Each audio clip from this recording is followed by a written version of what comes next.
So welcome. This is the first time I'm doing a live for a long time. I've been doing this online because of COVID. A lot of it was on Zoom. Yes. So I'm now in Jamaica and doing the first live interviews or conversations with people. Yeah. And this platform that I do it on is called Talking Slop. Talking Slop. Yeah, and slop is another word for shit. Okay. Yeah. And so it's all new to you. Yeah. And it's because many times when I'm with my brethren and my people back home, we talk shit. Yes, yes. But when we talk shit, sometimes divine things can come out of that conversation. Yes. And I appreciate sometimes, the structure and meetings, like that's not necessarily the best energy, it's not the creative energy. So when we're just free and we're flowing, it works. Yes. And I'm also have a background where I do horticulture and work the land, grow food. Okay. And I know how important shit is, cow shit, horse shit, worm shit, really. Every shit. Right. And then, in life, sometimes you go through some shit, yes. And you take mushrooms and you realize shit is deep, Yes. and you just start realizing the value of shit and the slop. So that's where we all come from, because that's what feeds the soil, and we all come from the soil and we all go back to the soil. So for me, it's a recognition of all of those things, the role that shit or slop has played in my life. So I'm happy to be talking slop with yourself this morning, afternoon. Yes. We are in St. Elizabeth, Jamaica. Yes, Treasure Beach to be exact. Treasure Beach, that's where we're at. And I've had the pleasure of spending one evening here so far. I got to meet with the host of the space and got to connect and build. I had the pleasure of resting my head on a beautifully made out and comfortable bed. It's been a long time. Yes. And before I get into the connection and how we're building, it would be a great honor just for you to share who you are, where we are at, and what happens here. Okay, well, I am Doreen Garden, and I am the owner and manager of Doranja House, and I do host retreats, for different companies. I've been doing it for quite a few years, and I enjoy, working with people, watching people being healed, and just the whole thing about mushroom. I've taken it myself, and it's just beyond words, because actually, coming from a state where I was very depressed and suffering from anxiety, the mushroom has done so much for me, and here I am now being a positive woman, looking, for taking the next step, in making growing mushrooms, or even participating, or even going in partnership with other people to establish something bigger. Okay, nice. So before we get there, we're gonna come back first. Yes. So growing up, you're from Jamaica, born in Jamaica, yeah? Yes. So let me ask you, what was your understanding or knowledge of mushrooms growing up? Well, actually, I didn't have any knowledge of mushroom basically until about probably like 15 years ago. Okay. I met this guy from Kentucky who was always talking about mushrooms, but I didn't have the slightest idea what it was really all about until he started coming here in 2013, I think, somewhere around here. And he started bringing people doing like private retreats, and then that was when I first get a real feel of the mushroom and the understanding of it, and then I recognize it as a mind medicine. And after just watching people, after they arrive, here, and then after their first dose, and just looking at them and just seeing that whole difference and I was just blown by it. So I decided, I'm gonna give them the go ahead to come here and do mushroom. Right. Yes. But let me ask you, but still growing up and culturally, did you see mushrooms growing? Did you No, we used to go like wild under that cow shit, but then we didn't even know it as a mushroom, to be honest. They used to call it like jonjo. That's a word they use in Jamaica for it, jonjo, but we didn't know the medicinal use of it really. And what does jonjo mean? Does it have any meaning? I don't have a clue what it means, more than we just grew up knowing that name. And that would be the name you gave all the mushrooms? Any mushroom growing? Any mushroom, yeah. Okay. So I've also heard the term duppy umbrella. Yes, I heard that name as well, yeah.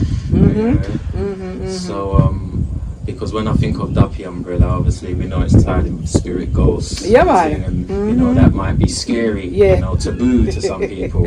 Yes. But I'm wondering how we go from, you know, it being something that is kind of negative, or we don't really know what it is, to a point now where in Jamaica it's one of the main reasons we've got a lot of people coming to Jamaica as tourists. So there's like lots of growth, or a big gap between, you know, what the local people, how they see it and use it, to how you got, as you said, people coming from America, Europe, and now traveling to Jamaica to do that.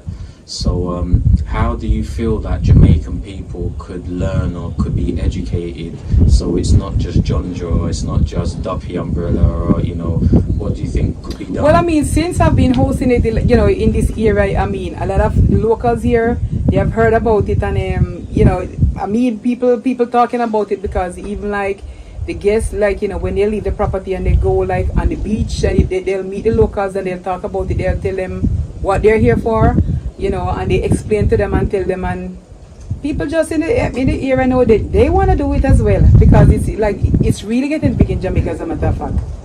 So you know, people hearing about the good about it, and because Jamaica is into a lot of natural medicine, you know, plant-based medicine, so that is one of the things that you know, just have us catch the minds of Jamaican people. So everybody wants to go for it though, but you know, it's kind of a bit expensive, so you know, that's one of the down thing about it. You know, a lot of locals can afford it. So so what do you think we could do? How could we make local people learn about it and get access to it and make it affordable? Well, there should be some form of awareness. There should be some group, you know, promoting it and pushing that kind of education out there, you know, so that people can really understand, because a lot of people see it as drugs, you know, so therefore some people is really reluctant to take it as well, you know. It's not everybody gonna embrace it. So I think there should be some public education about it, so that people can really understand what it's all about.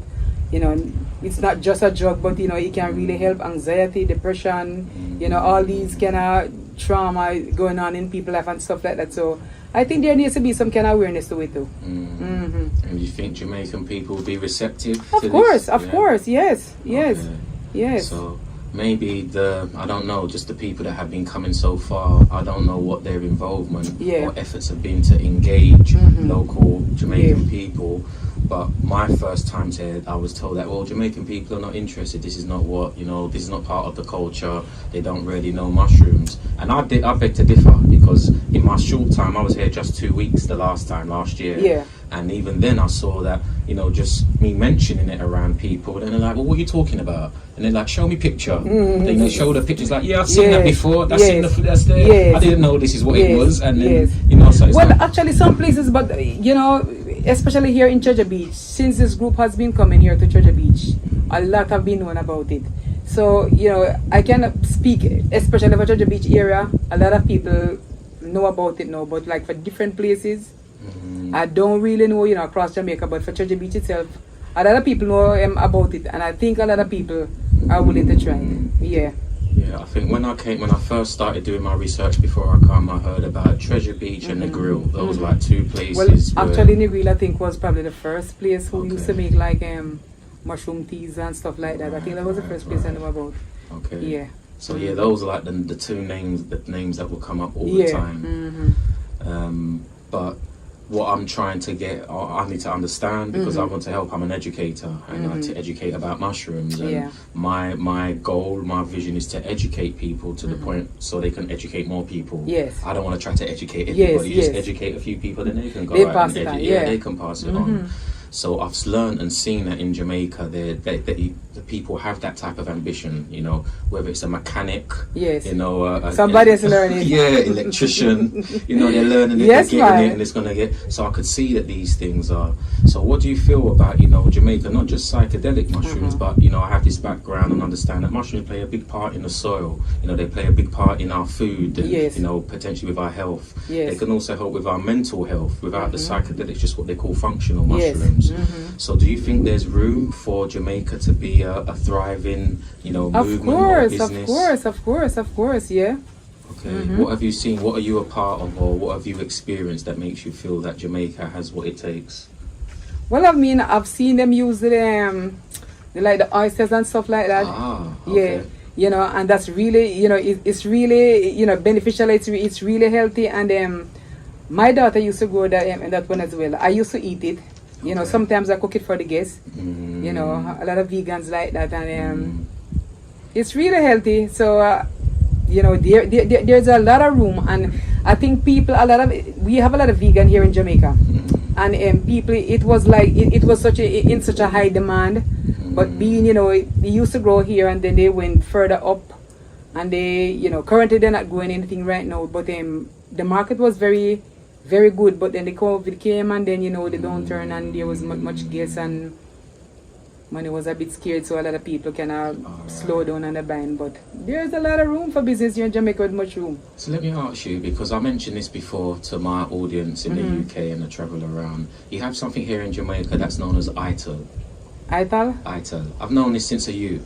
What is that, please? To me, ITIL is just like natural food in the sense like no meat product, just simple organic plants, that can be eaten and stuff like that. But that is my thing to ITIL. Okay, so when did you know about ITIL? Well, I've been with a Rasta man for the last 37 years. Okay. And he's ITIL, so therefore that's how I come into the ITIL thing and know about the ITIL. Okay.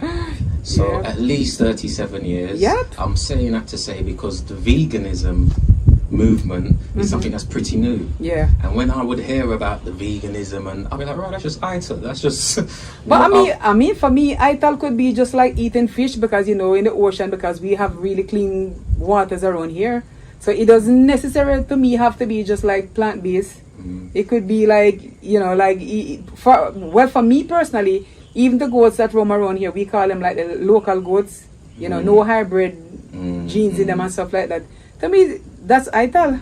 They just eat grass, so to me, they're just ITIL. That's amazing, because what it reminds me is it's just basically conscious eating. Clean and conscious eating, yeah. That's what they call it. That's another word. So there's all these new things that they use these terms, and I'm like, well, I've just been seeing my people living like this for a long time anyway. So when they talk about free range chickens, man, about free range chickens. Yes, they were fed with corn and stuff like that. No bug feeding. They were just basically eating the scrapings from your plate and stuff like that. So okay. For me, that is ITIL. Some people probably use the term in different ways, but for me, that's eating the original food. Yeah, man. That's for me. That's all it was. Using natural things. Yeah. Not processed foods. Yeah, man. Yeah. And that's, as I said, becoming a new thing. And popular and expensive too. When that's just how we lived. Well, a lot of people, to me, honestly, a lot of people would even like to eat better, even become vegan, but then it's way too expensive. They just can't afford it, so therefore they just resort to something. We just pick some guinea off the tree, yeah? Right, just like that. Just like that mango idea the other day, just straight in, man, just pick it up. Man. Like, yeah, man. There's so much akis over there, on the trees, nobody to eat them, so nice. That's ITIL living. So just to come back to mushrooms for a minute, and then I want to talk just a bit more about what's happened here. But just because I know that growing up, my family's from Barbados, we're here in Jamaica. I've got friends from Dominica, St. Lucia, all of the islands, and we pretty much have the same ideas about mushrooms. Leave them alone. They stay over there, and you've come to a point now where you're talking very positive, and I'm not going to ask you your age, but you've said you've been married for at least 37 years, so you've been, I'm 54. All right. Proud of my age. So how have you gone from, I know you said, obviously 13 years ago things changed and happened for you, but what could you share with our people in Jamaica and all these other islands that where we're from about mushrooms and psychedelic mushrooms we're talking about, and the role they've helped supported you, and that you think could maybe benefit other people of all ages, young all the way through to old? Well, for me, as I told you before, I was suffering from depression, anxiety, and actually fear, and after taking the mushroom, I have such a positive outlook on life. Things I thought I couldn't just face, I can proudly say it now. With the help of the mushroom, I'm just one free person. Nice, so nice. And then there are even financial gain in it as well, because if you're a person who wants to go into growing, or even for me who hosts clients who are here for mushroom sessions, that's very, very beneficial, and to me it could benefit. That could be the next big thing in Jamaica. That's right. Yeah, man. Well, that's what I would like to, support in developing. That's what I do in the UK. I work with young people who just come out of prison. They're hard to reach. They call them difficult. And we set up food enterprise projects. We start growing food for them to sell food, so they can make a living. Become entrepreneurs. So there's definitely room for that in Jamaica. Not just psychedelic mushrooms, but all mushrooms. Like you go down the street, I see man selling the watermelon, man selling the guineps, $100. So now we can have mushrooms as well. People selling the mushrooms. Well, I mean, with it coming on mainstream and so much companies coming into the island, and I guess, but at the end of the day, still Jamaica am probably not gonna benefit from it in that big way, because a lot of Jamaicans would probably just be workers, which we want to be like owners and growers and stuff like that. So in that way, it would benefit the country, like, because the money would actually stays in the country. Well, for me, that's really important. Although I'm not born and bred, and my family are not from Jamaica, it doesn't matter where I go. It's like, do the people benefit? Yes, man, the people should benefit. Yes, the native should benefit. And if they don't, then this model is wrong. It shouldn't exist. And that's a lot of what happens in places like Jamaica, and all around the world. The people with the money and the power can come in and just make decisions and just have the people being staff, cleaners, chefs and waitress, and don't actually. Jamaica has been suffering with that thing for many years now. Well, what's really interesting, I think, right now with mushrooms and psychedelics is that obviously the government and the health, they're working on regulating it and getting control. They're being advised by a lot of outsiders, from other places, but there is also the opportunity for local Jamaicans to have their say. Have their say and put themselves. Don't wait to be asked. Put yourself in forward, that position. Man. You create the table and tell them to come and sit at your table. Of course. And that's maybe what could have been done with cannabis. I hear a lot about what happened with the cannabis movement, and many of the rastas that have been growing for years. And I think that's the reason why a lot of them was left out of it, because they were waiting to be invited. Sometimes you have to invite yourself. Yeah, man. Go in, kick the door. Yeah, of course you have to. Yeah, man. I'm here now. You know what I mean? Let me take a seat. Because when we wait, there's not necessarily, they don't have the same intentions. And if they're not going to invite us, if we don't want to go to their meeting, then we just must create our own meeting, but not leave it too late where we get left out, and then we're just looking at, look how they're just making enough money and things are going, but you can do that. So that's what I'd like to think. I see potential here. I've been to a few other places, and I met people from Kingston all the way to Negril, all the way across, that are doing good things with mushrooms, that look like you, look like me, and are from the land. So I feel that there's a lot of potential, definitely a lot of potential. So as what I told you, I have all my equipments ready. Probably in the next month or two, I'll be well on my way. All right. And then you could be teaching local people, the next generation. It's something for you to pass on to the next generation. Most definitely. So what I've really liked about coming and spending time here, although it's been short, but it's been enough. All the beautiful view. You got the beach just there. It's an amazing space. But what inspired me the most is that it's family orientated. It's family. You live here with your family. So because you don't have to give us the details of your family. But what's happening? What happens then? How does the family support? This. Oh, everybody support it really much, because my daughter, as I tell you, she's the one who really grows the mushroom around here. For the company that comes here, and she's pretty much so much in it. Because she went abroad, she did her studies. I think she majored in psychology and criminology, but then she came here and she started working with the mushroom. She fell in love with the mushroom, and then all of us just put hands and heart together and help her with everything, with the growing and the picking and cleaning and everything. So that's about the way how we got involved in it. Nice. Until I finally, and then I finally took it. My husband took it, and then the benefits have been so everybody just fall in line and love it, and just the whole thing about seeing people, as I said, seeing people getting help, people regaining back their lives and stuff like that. I mean, what could be more fulfilling more than that? You tell me. Yes, I'm telling you, I've seen it. Many professionals who are struggling, they have tried like therapies, anything you can think of, counseling, nothing helped. Okay. And that mushroom, oh my God, it's miracle.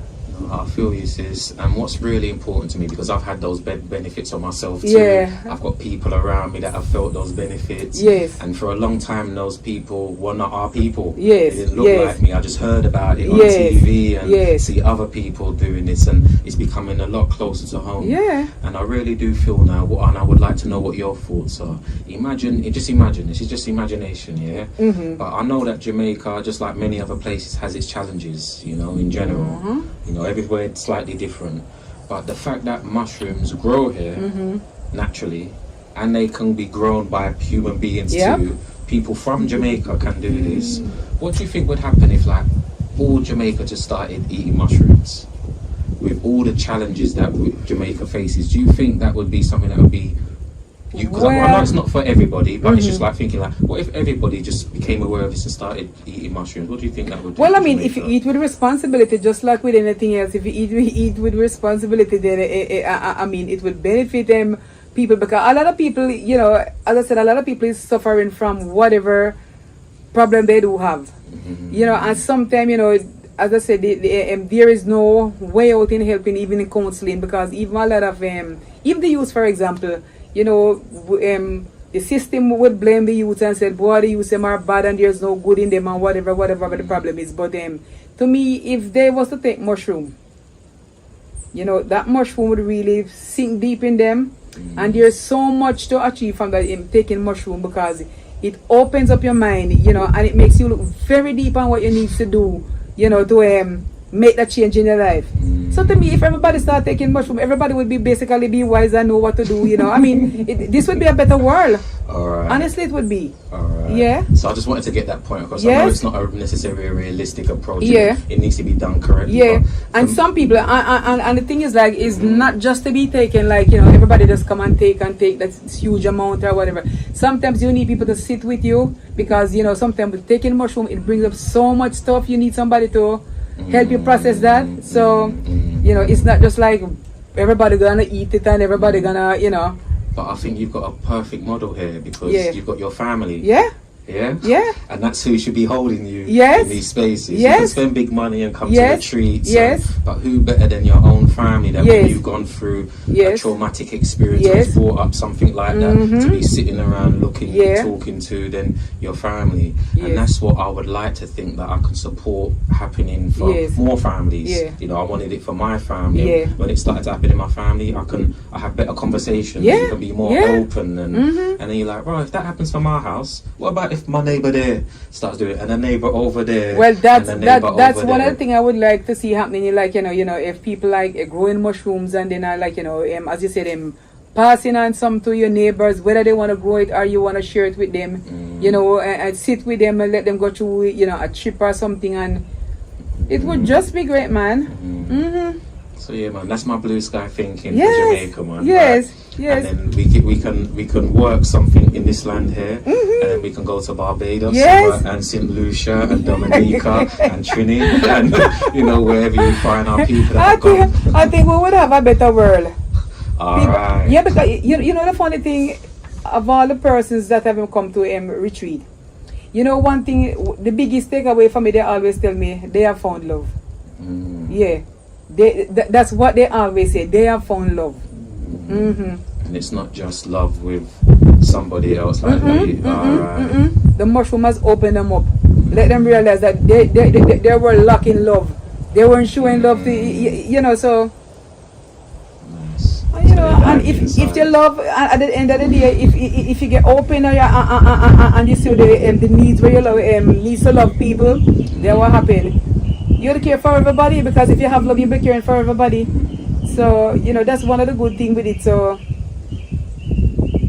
that's the big takeaway. So we need definitely, when I come last time, the brother who I come with, he's from Jamaica, he's from Port Antonio, so he was over there. Yeah. And I was teaching him about mushrooms, and then they asked him, I asked him to open up first. I said, this is your land, this is where you're from, this is your people. I said, what do you want to share with your people? And he said, we just need to start loving each other more. Because that's all I want to bring back. He goes, we're too quick to pick up belt and beat our children for no reason. And so much, you know, that is just natural, you know, where it creates that trauma that we then have to try to unpack. But, you know, based on later. our history and where we're coming from, you know, the whole history with slavery and everything, beating has become a thing, where I think parents use that to discipline children. But I think, as you said, if we all took mushrooms, we wouldn't have to beat our kids.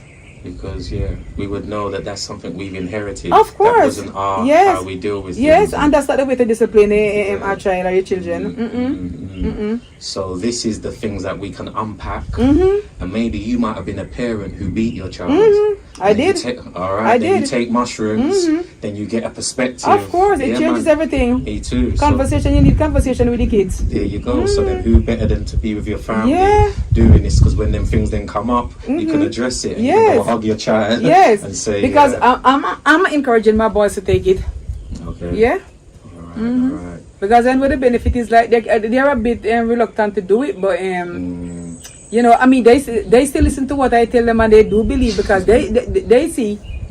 So but at some point I think they're gonna do it. Yeah. You just, I feel like we just still need to be walking examples. Right. Keep watching. She's like, oh, Mumsy is alright, she's smiling more. She don't talk about the problems of before as much. And people see it's like, boy, let me try. Yeah, man. Mushroom is a coping strategy. It helps you to cope with all what's going on. Yeah. For years now, you don't know, they've been giving people medication to address them things, and it's not been getting to the root of the problem. That's not you the gotta root. keep going, That's the your surface. There you go. That's the surface. But mushroom, it digs way deep, man. Nice. Sis, I really appreciate you sharing, man. Yes, man. So what I would like to know, just for the people viewing, and I'm sure we're going to get loads of people coming to Jamaica. Yes. They're going to come to Treasure Beach, and they're going to want to come here, man. Yes. So how do we find you? How do you have a website? Is there something? Well, actually, I'm currently on Airbnb.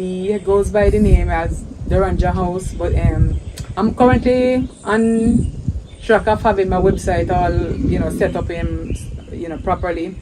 So if you come to Treasure Beach, you just head on over to Great Bay. So Doreen, where you there? No, man. But basically everybody in Treasure Beach knows Doreen. So all right. once you say the name Doreen, Great Bay, Treasure Beach, everybody knows me. All right. Well, what I'll do, I'll put the details at the bottom. Yes. And the minimum people can just go on Airbnb. Yes, they can find it. Yeah, man. You that way. Nice, Yes. Well, Doreen, I wish you all the best with what you're doing there. I really feel good. I feel home. So it won't be easy to get rid of me. Well, after 13 years in the business, and as I told you before, this property was the first property in Jamaica to host psychedelic retreat. Right. When everybody refuses, I decided I was gonna take the risk and go for it, because after having dialogue with the person the founder of the company, and reading it, because it was after talking to him, I went and did some research on psychedelic mushroom, and I said, yes, this is what the people need. So I decided I'm gonna open up my property to it, and then from there on, more properties have been opening, Yeah, man. I see and I hear. So it's right here that mushroom revolution started. I get you, man. Yeah. I feel it, man. I feel this is like sacred lands, you know what I mean? Holy mushroom land, Yes, man, it's a holy land. You have to come do your pilgrimage when yes, you come to man. Jamaica. Yes, man, this right is here. You need to come first. It's the first place, and then yes, you can go man. anywhere else after. But you must check it with Doreen. Yes, man, the original. Yeah, man. But yes, all the best. I really look forward to building and developing. Yes, man. Hopefully doing things with you in the future. Of course. I'm looking forward to it too. Get the Jamaican local community involved, growing mushrooms and taking mushrooms. Yes, they need it, man. Yeah, man. All right, stay blessed. All right, bless up. Yeah, man. Respect.